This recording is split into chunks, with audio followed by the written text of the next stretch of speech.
वृषालीज beauty salon या YouTube चॅनलवर आपले सहर्ष स्वागत आहे। मैत्रिणींनो, आज मी तुम्हाला क्लीनअप कसे करावे याबद्दलचा व्हिडिओ शेअर करणार आहे, तर व्हिडिओ संपूर्ण पहा। क्लीनअप हे टीनेजर्स मुलींमध्ये जास्तीत जास्त केले जाते। क्लीनअपमध्ये साधारणतः 5 स्टेप्स असतात: क्लिन्झिंग, स्क्रबिंग, स्टीम, ब्लॅकहेड रिमूव्हिंग आणि पॅक। ह्या 5 स्टेप्समध्ये आपण क्लीनअप करतो। तर जर फेशियल जर करण्यास वेळ नसेल तर क्लीनअप हा त्यातल्या त्यात सोपा आणि बेस्ट पर्याय आहे। तर तुम्ही क्लीनअप जर आठवड्यातनं एकदा किंवा महिन्यातनं एकदा जरूर करा। क्लीनअप केल्यामुळे म्हणजे क्लीनअप करण्याचे भरपूर फायदे आहेत। क्लीनअप केल्याने चेहऱ्यावरची डेड स्किन निघते आणि आपला चेहरा छान असा ग्लो आणि सुंदर दिसतो। तर सुरुवातीला आपण क्लीनअप करताना फर्स्ट आपण क्लिन्झिंग करून घ्यावे। तर क्लिन्झिंग करताना जसे मी आता व्हिडिओमध्ये दाखवते त्याप्रमाणे तुम्ही स्टेप्स घेत क्लिन्झिंग करावे। आता ह्या स्टेप्स तुम्ही क्लिन्झिंग, स्क्रबिंग, मसाज ह्या सगळ्यांना ह्या स्टेप्स तुम्ही फॉलो करू शकता। तर अशा प्रकारे जसं मी स्टेप्स घेते त्याप्रमाणे तुम्ही क्लिन्झिंग करून घ्यावे। क्लिन्झिंग केल्यामुळे चेहऱ्यावरची जी डर्ट असते, धूळ, माती, घाण जी काही असेल ती सर्व निघण्यास मदत होते आणि चेहरा एकदम आपला स्वच्छ आणि क्लीन होतो। तर ही झाली पहिली स्टेप। त्यानंतर कॉटनने तुम्ही चेहरा स्वच्छ पुसून घ्यावा।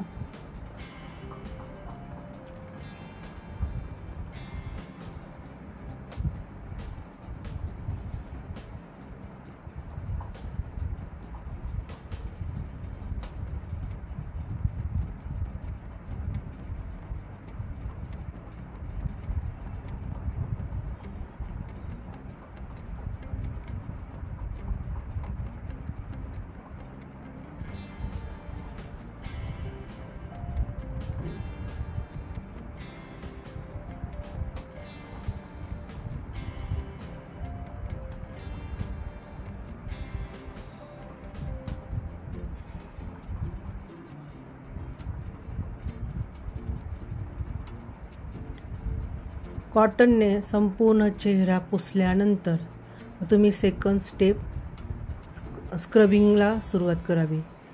स्क्रबिंगला सुद्धा तीच प्रोसेस वापरावी जी आपण क्लीनअपला वापरली होती। तर स्क्रबिंग केल्यामुळे चेहऱ्यावरची डेड स्किन रिमूव्ह होण्यास मदत होते। लवकरात लवकर डेड स्किन निघते आणि नाकावर जे काही ब्लॅकहेड्स वगैरे जे असतात किंवा ॲक्ने असतात ते लूज होतात। स्क्रब हे थोडेसे खरखरीत असते। खरखरीत स्क्रबचे 2 प्रकार असतात, एक सॉफ्ट स्क्रब पण मिळते आणि थोडंसं खरखरीत स्क्रब पण मिळते। तर ज्यांची स्किन खूप अशी पिंपल्स वगैरे आले, खूप असे पिंपल्स आहेत, तर त्यांना तुम्ही सॉफ्ट स्क्रब वापरा। जर तुम्ही त्यावर जर खरखरीत स्क्रब वापरले तर ते अजून पिंपल्स उकळले जातील। त्यासाठी तुम्ही त्याला सॉफ्ट स्क्रब वापरा आणि नॉर्मली मग तुम्ही नॉर्मल स्किनसाठी तुम्ही आपला रेग्युलर स्क्रबसुद्धा वापरू शकता। तर अशा प्रकारे तुम्ही स्क्रबिंगसुद्धा करून घ्यावे।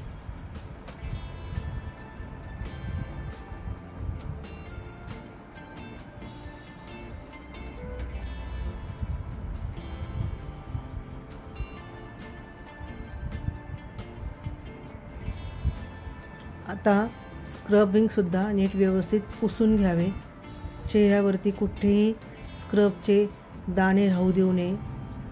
एकदम स्वच्छ कॉटन ओला करून ते स्वच्छ पुसून घ्यावे। त्यानंतर तिसरी स्टेप म्हणजे तुम्ही स्टीम द्यावी। 1 ते 5 ते 7 मिनटं तुम्ही संपूर्ण चेहऱ्याला स्टीम द्यावी।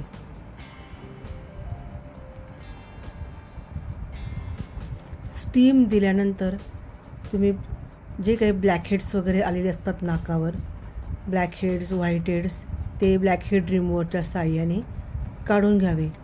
सुरुवातीला आपण क्लिन्झिंग केले, स्क्रबिंग केले, त्यानंतर स्टीम दिली।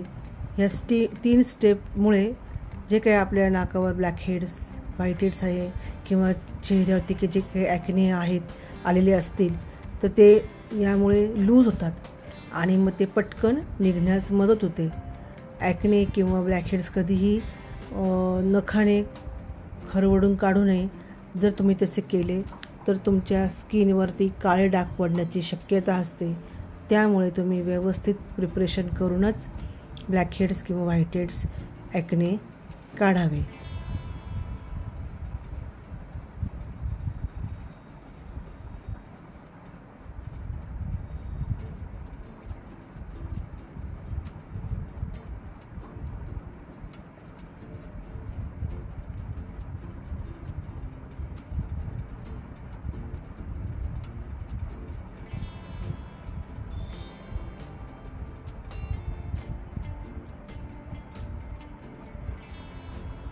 आता 5वी स्टेप म्हणजे तुम्ही पूर्ण फेसवरती फेस पॅक लावून घ्यावा।